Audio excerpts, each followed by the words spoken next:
is going to be here from the Washington Post. She's a sports blogger talking about the Super Bowl coming up and about the president's comments on football. Meredith Shiner from Roll Call will be here as a friend of Bill. Right now we're visiting with Michael Meehan, Democratic strategist. He's head of Venn Squared Communications and also a member of the Broadcasting Board of Governors. So I guess we should treat you with a little more respect here. Yeah, right.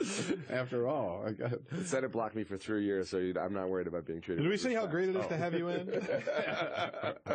Back to our conversation in just a minute, but folks, I wanted to give you another a little hint about something you might do if you're having a problem making ends meet at the end of every month and you're looking to earn some extra money from home. You ought to consider incomeathome.com. They are America's leading work-from-home business, doing business in over 80 countries today, so they know what they're doing. And they're offering you an opportunity that you can take advantage of no matter your age, education, or experience. You can literally, get this, earn money on your own computer from your own kitchen table 24/7, even while you sleep. All you need is a little extra time and the training you'll get from the folks at incomeathome.com. So at least check them out if you're sick of living paycheck to paycheck, worried about job security or retirement. If your goal has always been to earn some extra money from home, part-time or full-time, incomeathome.com. They're even giving away $1,000 to somebody just for checking them out. That somebody could be you. Visit incomeathome.com. That's incomeathome.com. Tell us about the, I want to get back to these issues of the day, but I'm curious about the Broadcasting Board of Governors. So it's Are all you my boss? It's all of the no, we're international. So it's all U.S. international broadcasting. So it's Voice of America, it's Middle East Broadcasting, it's Radio Free Asia, Radio Free Europe, and the Office of Cuba Broadcasting. And the Congress, it's 4 Democrats and 4 Republicans are on the board, and we run an agency of 4,000 people.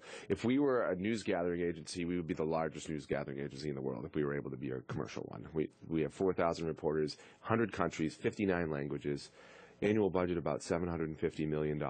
Whoa! And our mission is journalistic, free press, and in all those languages across the board.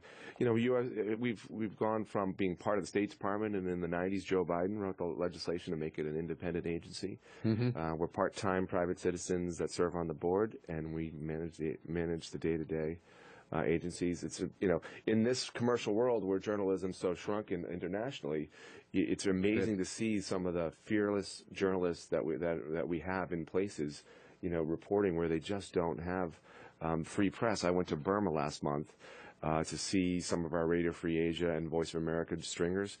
I met with the head of the AP, who has been there 25 years. She's been arrested a dozen times. Her husband's a journalist. He's been arrested a dozen times. God, yeah. And they're like, hey, your Radio Free Asia guys are with Aung San Suu Kyi at the copper mine strike doing the reporting around the country. We got people that the American taxpayers are showing them truth in journalism, and people listen. We have 20% of the people in Burma listen to Radio Free Asia, Voice of America. That's amazing. No, that's where real journalists go these days. Yeah. They're not in it for the flashy big contracts on TV. Those are real gritty reporters. Oh, no. But that is you're awesome. right. They really do. Look at these people who are in Syria, for example. I mean, yeah. Right.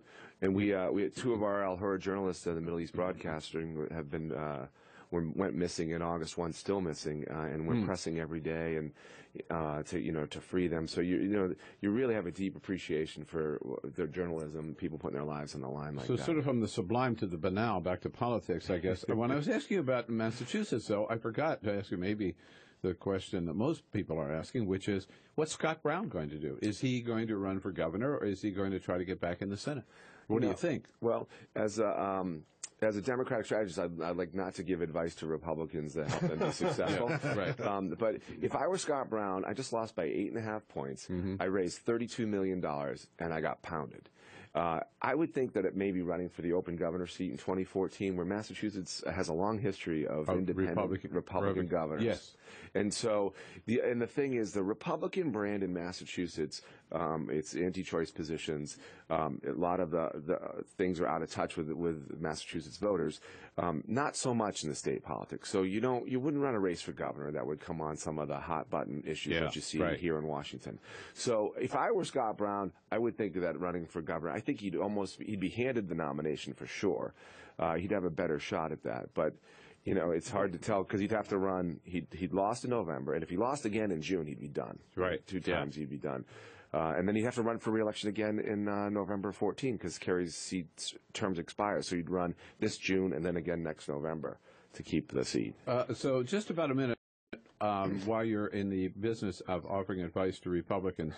Do you think the Republican Party is in trouble today, and how do they get out of it? Well, I do think their brand's in big trouble.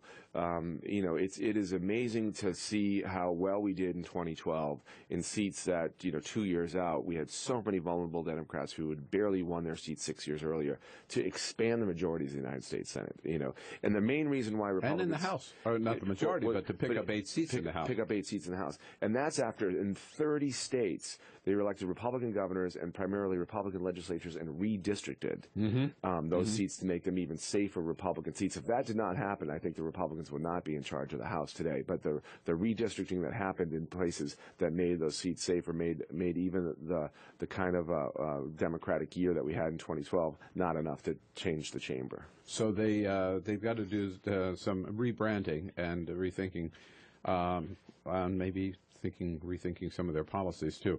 Michael, great to visit with you. Thanks. A lot of fun. Thanks for coming in. You really know the political landscape. Appreciate that. We'll get you back in again soon. Look forward to it. Thanks. Let me see. You can follow Michael on Twitter at Michael P. Meehan, Meehan. See you again soon. Thanks. This